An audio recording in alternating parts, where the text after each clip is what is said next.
So this is a podcast video thing that we started. I'm the host, and already done Jerry Brewer, and I did Essex Porter, and I wanted to do you for a while. And we really want to get it going again so that it'll be like once a month. And the focus is really, talk about your career and your feelings about how are you, why are you successful in what you've done, but then also to kind of share that advice with or just new journalists in terms of do's and don'ts and that kind of thing. So that's kind of the thrust of it. And just to, if anything, kind of, there's no typical day that I could ask you about, but if there's a way you can even kind of paint a picture of like not a typical day, but a day in the life of Deborah Horne when Sure. you were working for Cairo. But Yeah. I figured we could start off with just kind of going back in time Mhm. and talking about, where you grew up and when was it that the journalism bug, so to speak, first bit you? How did you know that's what you wanted to do? I grew up in Newport News, Virginia, and I always liked to write. And I like to, and I spoke well, particularly for a child, So, of course, the Black church really is at the forefront of the life of an African American, particularly in the South. And I credit the people at the church with helping me know I had a good voice. I never would have known. Who would have told me? No one would have. And when you're in the church, and I'm not really much of a churchgoer now, but when you're in the church and you're 8 and you get up in front of a crowd and you're able to speak without being nervous, then, oh my goodness, the reaction was like I had walked down the moon. I mean, I'm 8, so I don't even know that it means anything. But that kind of encouragement, of course, let me know that I had a good voice and that I maybe I had something to say. I don't think at 8 I thought that, but that I have something to say. But anyway, it's because of the people in the church that I knew that I could do something like this. But I was 10 when John F. Kennedy was assassinated. So that gives you some idea of how old I am. And it was during that period that I decided I wanted to be a journalist because for the first time, television was on around the clock. So as you would know, Kevin, Nasia, perhaps not as much, but television would end at midnight and then they'd play the national anthem and they put up a test pattern. And it would stay up until I don't even know what time it came back on at 7 o'clock in the morning, perhaps. But during the several days of wall-to-wall coverage, the first time there had been wall-to-wall coverage, I mean, I don't even think they called it that, but we ultimately did, of anything on television was the assassination of John F. Kennedy. And in fact, that and even the debate that he did with Richard Nixon, both those things are credited with elevating television above print and above radio. It never had that kind of cherished position beforehand. And so we were just glued to the set. I mean, throughout the entire several days of the entire several, let me start that over. We were glued to the set throughout the entirety of those several days before his funeral, and then television went back to what it had been, which meant it ended again at midnight. But it clearly gave an idea to the executives that, well, there's an audience for this. And so, of course, now you can imagine anything so crazy that television ends at a certain time. It just goes on and on and on. And that was certainly not the case. So, but I was so in love. I was just so glued to it. I was a little black girl growing up in Virginia, but it didn't cross my mind that I couldn't do what Walter Cronkite was doing. And so it was at that moment that I decided I wanted to be a television reporter. Now, I changed my mind many times because really the thing about being a journalist is you get to be everything. If you interview an astronaut, you're an astronaut. If you interview a doctor, you're a doctor. And of course, my family didn't want me to be a journalist. I mean, no, I was a smart girl, so they wanted me to be a doctor or a lawyer. They wanted me to be a doctor or a lawyer. And but I didn't want to do that. I wanted to be a journalist. And the people I admired were people who spoke well. And so when my uncle asked me who were my heroes, I said, well, Martin Luther King, Billy Graham, and Walter Cronkite. And I probably started with Walter Cronkite because I had a special fondness for him. And he said, "What about your Uncle Jeff, who was a doctor?" And I said, "Well, I mean, I like him, but you asked for the people I admire the most." And so through, even as a child, I recognized that I wanted to write, I loved to write, and that covering the news was my passion. And so I went to college, Hampton University, and got a degree in mass media arts. Then I worked at the Providence Journal in Providence, Rhode Island for one summer as an intern.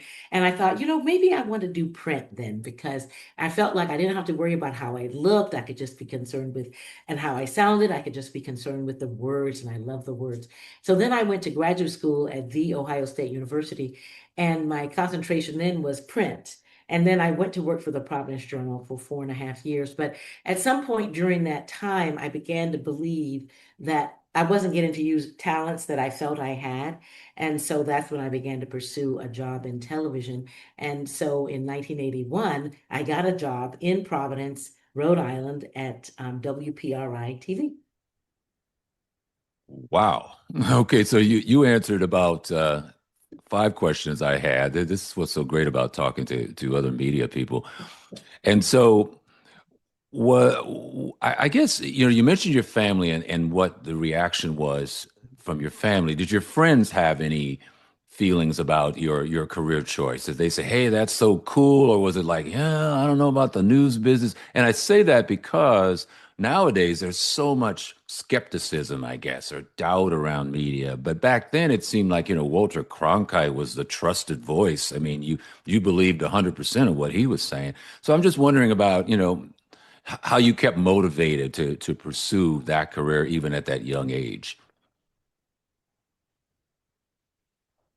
I'm not easily swayed by what other people think of me and what it is I'm going to do. And I think I felt that way even as a child that I mean, obviously I'm a kid, so I don't know it all and I don't know, there's a lot I don't know.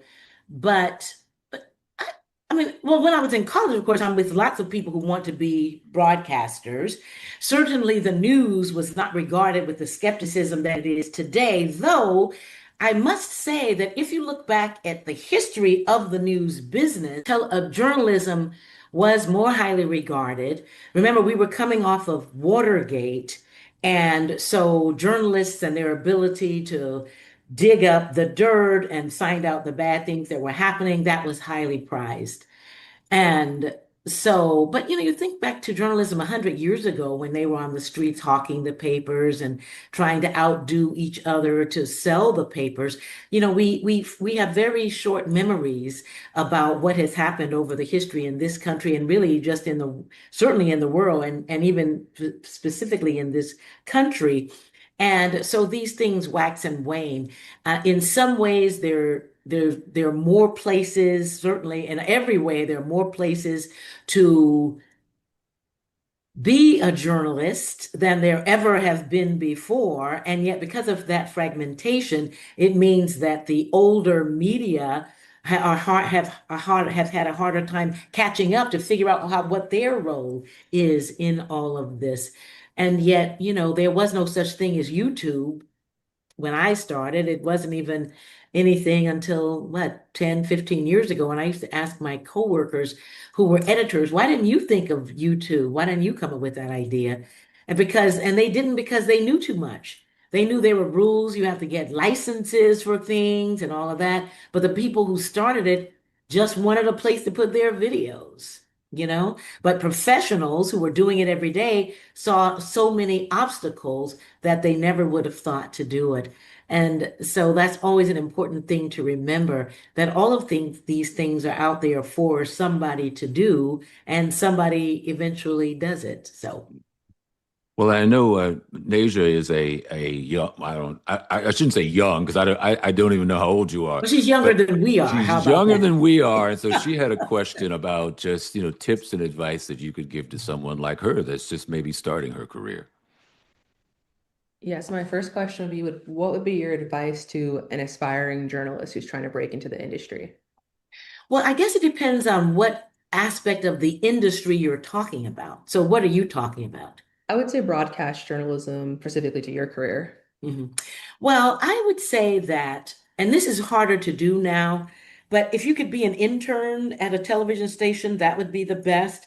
That's harder to do because of case law that says horrors that interns need to be paid. Oh, no, not that.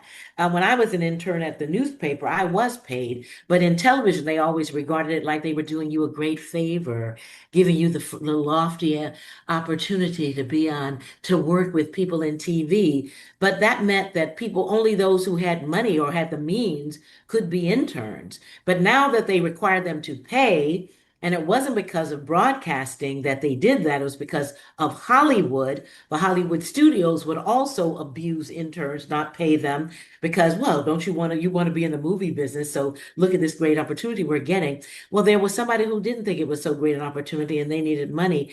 And so the court ruled that interns had to be paid. And so what that has meant is there are fewer, every year there were, 5 to 10 interns. Now there are almost none, and maybe one. So what I would suggest is that whatever market you're in, you have the greatest laboratory of all, and that is you can watch the news for free at your place, wherever that is. You can watch it out on the street, you can watch it anywhere.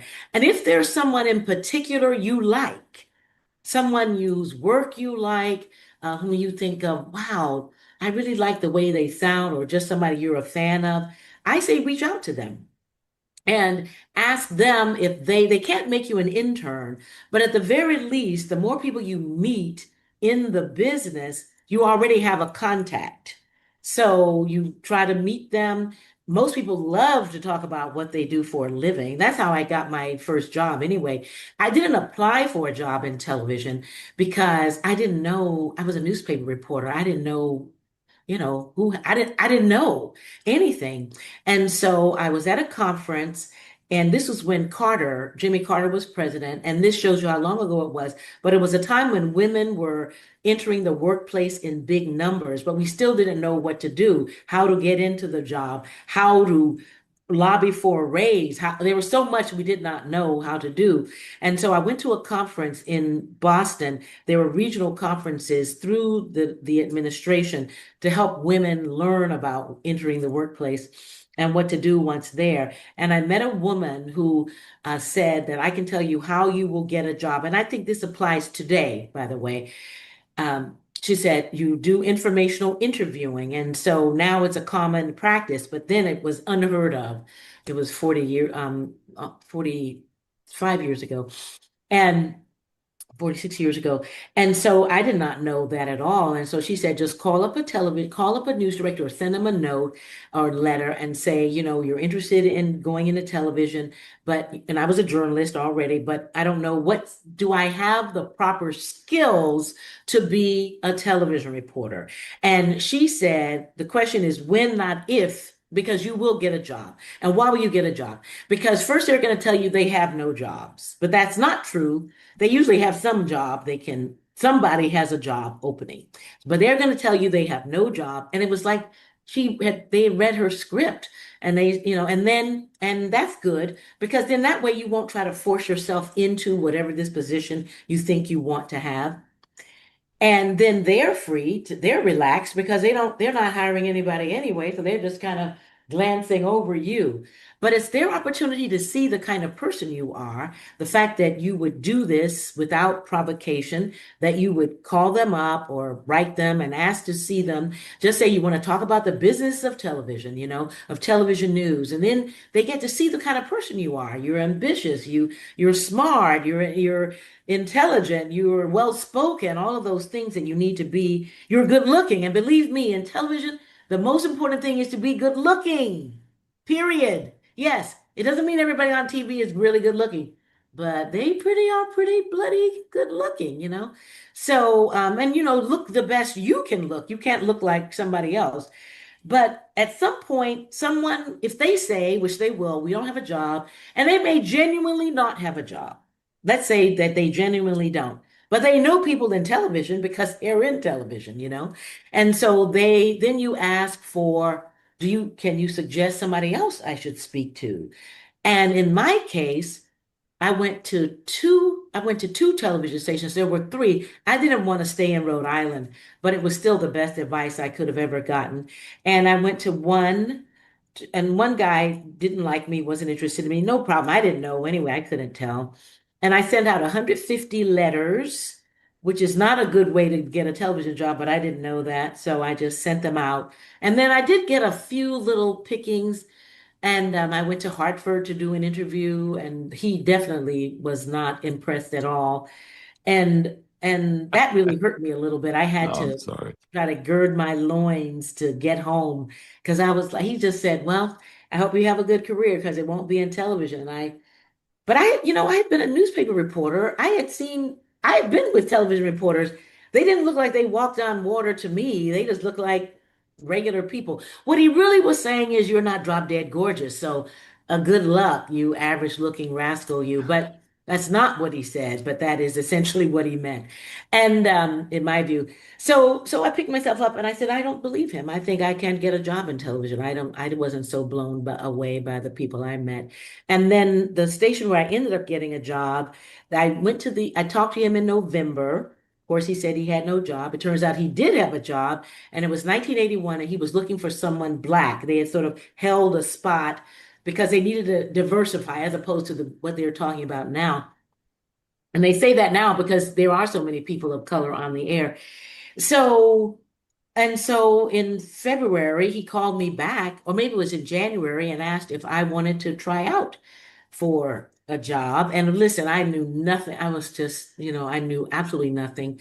Being a, you think, well, you cover the news for print. And so what's the difference? Oh, the only thing that we did that was the same was cover the news. How we cover it, what is considered a great news story, how much time you have to do the story, how much time it takes to run around town. I didn't even know people, you have to drive around and take pictures of everything. No, I had no idea of any of that. I don't know what I thought. I wasn't thinking clearly. And no one does. People just think it's spontaneous, like miraculous. I love it when people would say, let's meet for lunch. And I would say, I have no idea where I'm going to be at lunchtime. And if I have time for lunch, that will be a miracle. And the odds are very bad. I probably won't. I'll be eating in the car while my photographer is editing or whatever I'm doing. I don't know. Or maybe we're driving to the next scene or next location and I'm eating then. And but he took a chance on me, essentially. He saw it wasn't he as much as the people who ultimately became my coworkers. They saw something in me. Plus, at that time, the Providence Journal Bulletin in Rhode Island was like the New York Times. So anybody who would want to come from the lofty Providence Journal, because they just thought of television still like, oh yeah, that little thing they do over here. But we are the real journalists. Who would want to slum with television people? Oh, they were shocked. And so that was a great help to me because I had covered many of the people as they rose in their careers as politicians. I had covered them as a newspaper reporter. And so I wasn't completely green. So I go back, I tell you that story to say that a certain way, there's a certain bit of that happens today. So if, for instance, you met me, and I'm sorry, I keep hitting in the table, and that's why the picture is jumping up and down. If you met me, or you liked me, or you like Joyce Taylor, or whoever you like, and you start meeting with them, we've all worked some other place. We all know somebody else. We all know people in the business. And you wouldn't get a job in Seattle. And even though you might think you want to, you don't want to, because we've had careers destroyed because people lied on their resume and they got the job. And we could tell within 2 minutes that they didn't know, they had never done the work that they were being asked to do. And it is a very demanding job. This is a large market, it's 12th in the country. And so you want to start in Yakima. You don't want to start in Yakima, but you want to start in Yakima. You want to start where you have an opportunity to learn from the ground up and be the most important person in that market so that when they look to the person they trust, it'll be you. That won't happen here for a really long time. When I was in Rhode Island, I was named the senior reporter ultimately by somebody who was going to fire me, actually. But I could tell that he was going to fire me, so I went in and asked for help because he had not hired me and he didn't think I knew what I was doing. Well, he was pretty right. I didn't know what I was doing, but I needed some guidance. And so when I asked for help, which was very hard for me to do, he said, I will help you. And then the last time I talked to him, he has since died. He said, I'm the reason you're any good anyway, Debbie. And I said, you're right. Absolutely. Because success has many mothers and fathers. Failure tends to be an orphan. So I don't care if everybody on the planet says, I'm the only reason you're any good. I say, you're right. Thank you so much for helping me get here. And so you could do the very same thing today that I'm talking about. And the other thing, too, is once you get to know somebody at a television station, then they may be able to invite you to join them on a shift. I don't know that they can, but even if they can't, they know photographers, they work with them. We call them photographers, not camera people. And they can help you. They could take your picture on video. I mean, you have some sense of what you look like here, but this is not a television quality, even though you see it on TV all the time. Now, it's not a television quality image. And the reporter can give you their script, and you can record a television show. You can write out the script. Everything you hear has been written. We are not Very little of it is extemporaneous. And you can write out the script yourself. You can practice saying it. You have your camera on your phone. You could put it up, and you could talk into the camera, which is something I could never have done when I wanted to be a television reporter.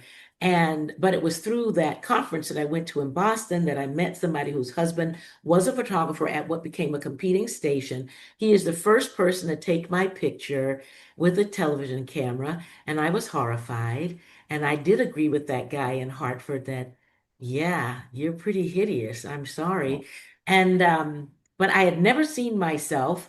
And oh, I will always love Bob Izzo because of that. And because he did something nobody had ever done. And by his doing that, it said to me, it is possible. So there are all these little things that happen along the way, but they began with my decision that I was going to try to get a job in television. And I would, if I had to stay in Rhode Island, which I did not want, I would do that if that was how I could become a television reporter. And I did not become a television reporter because I wanted to be on TV. I became a television reporter because I felt that the talents that I had would be best served on television. Because when you're a print reporter, you don't affect the landscape, You can come in, maybe nobody even knows who you are, and you can hear the way people talk and how they really talk. When you come in with a camera, it changes everything. And I'm aware of that, but there's nothing I can do about it. So all I can do is try to make the person see that it's we're just doing a news story here, and I don't need a lot of praise, and I'm pretty business oriented and, okay, fine, thank you. I appreciate it. And now let's get to the business of working. But I did it because I wanted to tell stories and write them, but I wanted to tell them. And so what I'm saying is that all the tools that you need to get a job in television, you already have. They're right in front of you and they're there for free. And if one person turns you down, try somebody else. Because if you don't have the moxie to get somebody to help you, then you won't be able to do the job anyway. Wow. Okay. It's I want to Because know it when takes the book and the movie's coming out. But before, but Nasia, did you have one more? Because I have a couple questions, but did you have a question Yeah. about? I Go have ahead. one last question. So I Yeah, go would ahead. say in the day and age of, so much misinformation and AI and deep fakes, how do you prompt or encourage, accuracy as a media professional? Well, I will say this, that the only people who are accountable for what they say are the working media people. So we just can't report it. That's all. Every reporter knows things that they don't report on any story because in television, you can't tell it all. It's impossible. When I was a newspaper reporter, my goal was to get as much information as I could. In television, that could never be a goal because I don't have time. Time being the great enemy of every television reporter. How much time do I have to tell this story? What time are we on? How much time will it take to get from point A to point B to from B to C, from C to D? Will I be able to go or do we have to Zoom? Now we have this option of Zooming. For a long time, we had to use the telephone, which we didn't like, but we still had to do that because you don't have time to get all of the information. And anybody who does do that doesn't make their slot. And making their slot means being on TV at the time they said you were going to be on TV. So when they call your name, every decision you make all day has to be toward being on TV at 4:59:30 or 5:03 or whatever the heck time it is. And it's never enough time. And you are judged by whether you're in your spot at the appropriate time. And if you're not, you begin to get a bad reputation. And so, oh yes, I mean, we've had people called show killers, and it's really hard to be that person because they don't want to work with you. It doesn't mean you get fired, but you're more likely to lose your job than somebody who is on time. Even if you don't have it, you want it to be perfect.